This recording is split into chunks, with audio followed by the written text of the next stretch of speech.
उषद कालानं नभोमंडपाला जन्म दिला. क्षणात निळ्या साम्राज्याचा सोनेरी सम्राट आपल्या रथाचे हजारो किरणरूपी घोडे उधे पूर्व क्षितिजावर हसत उभा राहिला. पशुपक्षी स्वतःच्या मंजूळ गायनानं त्या सम्राटाचं स्वागत करत होते. जगाला उजळणारा तो अक्षय महादेव मला गोंजारू लागला. मंगलशा तऱ्हेची सुचिरभूत स्नानसंध्या मी केली. सुहासिक अशा तऱ्हेची पुष्प देवालयातील शिवपिंडीवर मी अर्पण केली. आणि तदनंतर फलदार चौकदार अमात्य लोकपाल मंत्री महोदय यांच्या उपस्थितीत मुंबापूर नगरीच्या या रत्नजडित सिंहासनावर नयदान करण्याकरिता राजकर्ताच्या सर्वेश्वर आरूढ झाला. सत्य सौंदर्य आणि बुद्धिमत्ता या त्रिवेणी संगमात धावून निघालेल्या या मुंबापूर नगरीत पाहिल्यानंतर जे समाधान माझ्या मनाला होते ते अवर्णीय होते. मातृ पितृ दैवतासारखं परम पूज्य दैवत त्या देवाला माझ्या समोर उभं केलं. जी विराट दैवत केवळ माझंच तर अखिल प्राणीमात्रांचं जन्मापासून आतापर्यंत प्रेमाने सांभाळते त्याच माझ्या राष्ट्रदैवतेचं सदैव हातात ठेवण्यासाठी मी माझ्या प्रयत्नांची शिखर करत आहे. ज्या राजघराण्यात माझा जन्म झाला त्या राजघराण्याच्या प्रतिष्ठेसाठी कुलपूर्वजांच्या स्वाभिमानासाठी आणि घराण्याच्या इब्रतीसाठी ही राजसूत्र मी हाती धारण केली. यस्य कुलम महता नाम यशसा पूज्यते सदा तसैव तृणवत प्राण कुल संरक्षण येतात. ज्याचं कुल यश कीर्तीने पूजनीय आहे तो मनुष्य कुलाच्या उद्धाराकरिता आपले पंचप्राण तुच्छ मानतो आणि त्याच मनोवृत्तीचा राजकर्ताच्या सर्वेश्वर असल्या कारणानं या गोरगरीब प्रजांच्या सुखासाठी हितासाठी रात्री अपरात्री आपले पंचप्राण ओवाळण्याकरिता मी तत्पर आहे.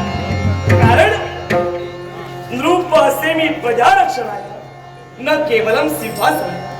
मी राजा आहे तो माझ्या प्रजेसाठी फक्त सिंहासनासाठी आणि बस तमाम जनतेचा लाखाचा पोशिंदा प्रजा हितलक्ष राजकर्ता म्हणून सारे प्रजाजन्माचा गौरव करत आहे. पण यात माझा मोठेपणा जेव्हा माझ्या मातृपितृ देवतेनं त्यांच्या कुशकुलात वाढत असताना संस्कारांचे बाळकडू मला 12 वर्षाचा प्रदीर्घ कालावधी ज्या गुरुगुरी आम्ही घातला त्या माझ्या गुरुमाऊलीला जीवनाचे जीवामृत मला प्राशले आणि त्याच पवित्र संस्कारांच्या पाऊल वाटेवर आम्ही चाललो. परंतु राजकारण म्हणजे कोणी भातुकलीचा खेळ नव्हे. राजकारण हे मनाच्या चांगुलपणावर कधी चालत नसतं. ते बुद्धीच्या कसरतीवर चालवावं लागतं. धर्म रक्षणार्थ यदि शांतीनं शक्यते पुन्हा अधर्मस्य विनाशार्थ युद्ध कर्तव्यानं संशय. धर्माचे रक्षण शांती शक्य न झाल्यास अधर्माच्या नाशासाठी युद्ध करणं हे राजकर्त्याचं कर्तव्य आहे. युद्धोच्चारणे नेतृव्यः सामर्थ्यमेव असतात. युद्ध म्हटल्यानंतर नेत्रासमोर उभं राहतं ते म्हणजे सामर्थ्य. सामर्थ्याशिवाय माणूस म्हणजे मुळाशिवाय वटवृक्ष आणि मोठीशिवाय जेवढे या राज्याचे सैन्य बलशाली असते तेवढीच प्रजा सुख समाधानाने नांदत असते. आमचं चतुरंग दल म्हणजे शौर्याची धार हत्ती पर्वतासारखे रथ विजयसारखे घोडे वाऱ्यासारखे आणि पायदळ उसळत्या सागराच्या जे रणांगणात दिसत नसतात पण विजयाची पायाभरणी करतात असं माझं सर्व गुण संपन्न गुप्त आहे. असं विशाल महाबलाढ्य सैन्य मला लाभलं आणि म्हणूनच माझी ख्याती कीर्ती या भूतलावर पसरली. पण भगवंता आम्ही करता करविता प्रभो तू आहेस. निमित्त मात्र आम्ही आहोत. हे शिवशंकरा तुझ्या कृपा शिवदन महारे राज्यात अस्त्रांच्या सुवासाना हवा सुगंधित झाली. कौतिकाच्या रांगोळ्याने जणू स्वर्ग भूमीवर अवतरला. पुढ्या तोरण उभारली जातात. याला कारण काय असेल तर आमच्या कुशतूला एक मला पुत्ररत्न प्राप्त झाला आणि त्याच माझ्या बाळाचे वारस अगदी परवाच्या शुभमुहूर्तावर आहे. पण हे शिवशंकरा, हा तो सुख सोहळा आहे तो निर्विघ्नपणे पार पडू रे. एवढी तुझ्या कर्पूर गौरा स्मरण्या विसावा, चिंता हरितो भजका सगळा, अंती स्वहिता सूचना विचार. तुझा वीर शंभो मद कोण तारी, तुझा वीर शंभो मद कोण तारी, तुझा वीर शंभो मद कोण तारी. मानवतीला जगी सुख मिळे, मानवतेला जगी सुख मिळे, मानवतेला.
त्रैलोक्यातील अज्ञानाचा अंधकार नाहीसा असे विश्व कल्याण भक्तीचे मूर्त स्वरूप आपण आणि तुमच्या पूज्य आणि पवित्र पदकामध्ये राजकत्राच्या सर्वेश्वरी काय सांगतोय पण राजा खरोखरच यावेळी समाधान वाटू लागलंय आणि कोणत्या पद्धतीने नसते. कोणत्या? तर या मुंबापुरीच्या राजप्रसादी माझी पावलं पडली खरी, आणि खरोखरच यावेळी पाहिलं, सर्वत्र एकसारखं निरीक्षण केलं. अरे साऱ्या ठिकाणी मला आनंद वातावरण वाटतं. याला कारण नाही का? याच्या मुळाशी कारण आहे. पाहाव, अत्तरांची सणी मोतिकांच्या रांगोळ्या पसरल्या गेल्या. ठिकठिकाणी गुड्या तोरणे उभारली जातात. याच्या मुळाशी कारण काय असेल? याला कारण आहे. आम्हाला पुत्ररत्न प्राप्त झाले. काय सांगतोय? आणि त्या माझ्या बाळाचं वारस अगदी परवाच्या शुभमुहूर्तावर आहे. आता असं करा, काय ते? आपण आला हा? 4-5 दिवस राहा. माझ्या पुत्राला मुख म्हणून आशीर्वादन द्या, आणि तदनंतर तुम्ही प्रस्थान करा. राजन, अरे खरोखरच अरे ही आहे ती आनंदाची वार्ता. कारण या तुझ्या राजप्रसादी तुझ्या राज्याला असलं पुत्ररत्न प्राप्त झालं. बरोबर. एवढंच नव्हे तर परवाच्या शुभमुहूर्तावर केवळ तुझ्या बाळाचा नामकरण समारंभ आयोजित केला गेला. बरोबर. आणि पण असं असताना राजन, खरोखरच ही आनंदाची वार्ता असताना सुद्धा खरोखरच एक गोष्ट सांगायला आज मला खंत वाटते. काय? होय. नारद, तुम्हाला सांगण्यासाठी खंत वाटावी हा एवढी आम्ही गंभीर चूक केली की का? राजन, मग? अरे तुझ्या हातून चूक आहे असं मी मुळीच म्हणत नाही. मग कारण काय? पण असं असताना एकच खंत मला वाटू लागली. कोणती? कारण या आनंदाच्या सोहळ्यात कोणत्या ना कोणत्या प्रकारे विघ्न येऊ शकतं असं मला वाटू लागलंय. नारद बाबू, होय. आनंदाचा सुख सोहळा चालू आहे, आणि त्यामुळे विघ्न येण्याचा भाव तुम्हाला वाटतो. पण त्या स्वरूपाला एकच. हा. कारण विघ्न कोणत्या पद्धतीने येईल, संकट कोणत्या पद्धतीने येईल, राजन हे काही सांगता येणार नाही. म्हणजे माझ्या राज्यावर म्हणे महाभयंकर संकट येणार आहे. हा. संकट कोणत्या पद्धतीने, कोणत्या तऱ्हेने येईल, काही सांगता येणार नाही. होय. पण नाही, काय ते? या विश्वाचे मार्गदर्शक तुम्ही आहात. आणि बस, हे संकट निवारण करण्यासाठी एखादा मार्ग तुम्ही सुचवा. खरोखरच अरे या राजसिंहासनी बसून आतापर्यंत या लाख जनतेला तू न्यायदान दिलेस, आणि म्हणूनच केवळ या लाख जनतेचे आशीर्वाद तुझ्या पृष्ठभागी असल्या कारणानं केवळ आशेचा किरण मात्र आहे. आशेचं किरण आहे. होय. आणि तो आशेचा किरण जर का कोणता असेल तर एकच. मला सांग, आतापर्यंत कोणत्या देवतेची भक्ती केलीस? त्याने म्हणी स्वप्नी नयनी शैली भोजनी असली हा. आम्ही शिवशंकराला भजलेला आहे, पुजलेला आहे. मग राजन, ज्या शिवशंभू महादेवाची तू भक्ती केलीस, मग याच वेळी या ब्रह्मतत्वाच्या मुखाटे निघणारे ती शब्द, ही भक्ती अशीच चालू ठेव. नक्कीच राजन, येणारं संकट मात्र टळल्याशिवाय राहणार धन्य, नाही. धन्य झालं. याच्यासाठी माझा आशीर्वाद सदैव तुझ्या पृष्ठभागी आहे. सदैव तुझ्या पृष्ठभागी. महामुनी सांगितला तो मार्ग, मग इथं न थांबता लवकरात लवकर माझ्या पत्नीच्या महालापर्यंत जाऊन बुद्धाचं कथन केलं. निघा.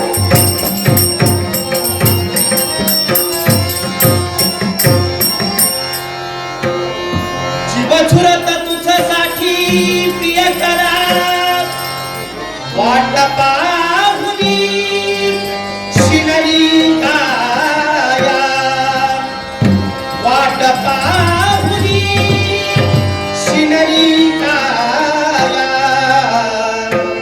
हृदयीच्या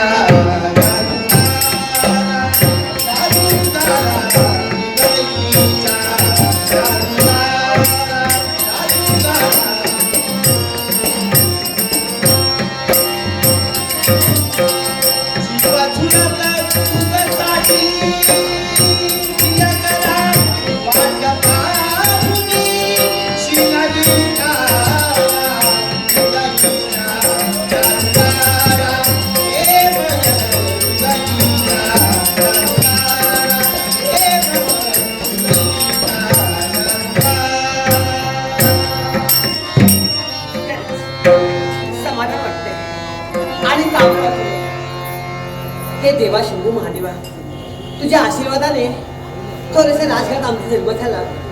योग्य त्या क्षणी आमचा विवाह करण्यात आला. राजघाटे राजा सर्वेश्वर यांच्या कंठाशी 2 हाताने 10 बोटाने राजघाटांच्या कंठाशी प्रेमाची प्रेमावर अर्पण केली. कुंभटणी माप ओलांडून त्या स्थिती संसारी पदार्पण केली. त्या दिनापासून त्या राष्ट्राची महाराणी आवडते. सारी सुख चरेशी लोटान घेते. दास दास्या चरणसेवेसाठी तत्पर उभे. कुठल्याच गोष्टी मिळत त्या राणी संजीवीला भासते. आनंदाच्या डोलते डोलगा मी डोलते देवा अशी दृष्टी माझ्या मध्ये लाल तेव्हा ठेव म्हणते कारण जनतेचं सुख हे आमचं सुख आहे खरंच तुझी जेवढं झालं ते मला थोडीच आहे कारण इथपर्यंत स्त्रियांना हिवा वाटावा असा मला सौभाग्य जेव्हा तुम्हाला प्राप्त दिले आणि तेवढ्यात एवढंच नसून त्यांच्या पुढच्या पुरुषार्थापासून हा माझा तसा राजपूर आज समज तू बंधवाला दिलंच नाही खरंच समाधान वाटते ज्याप्रमाणे बागेत विश्वण दिसतं तद्वात स्त्रीच्या मांडीचं का भूल नसेल तर देवा त्या स्त्रीला शोभा नाही खरंच आहे स्त्री श्रीसुखाची भावी असते अनंतकाळाची ती माता असते आणि मातांचा बहुमान देवा तुझ्यामुळे मला मिळाले अगोबाई हा लबाड रडतोय अरे का रडतोयस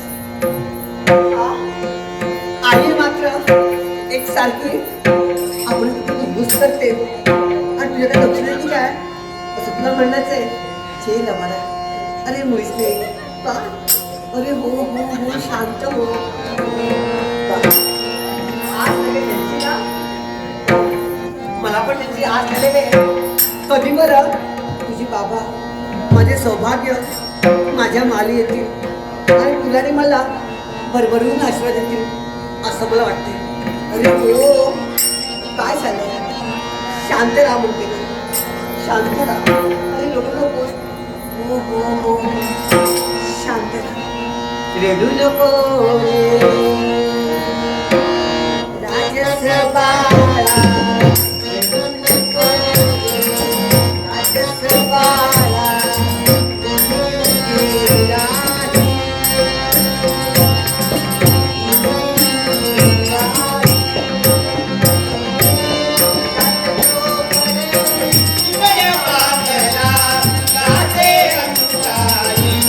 तुझी आई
सुवर्ण रेषांनी कोरले माझ्या तुझ्या पाठीवर तेजाला राजकर्ता सर्वेश्वर प्रणाम प्रणाम.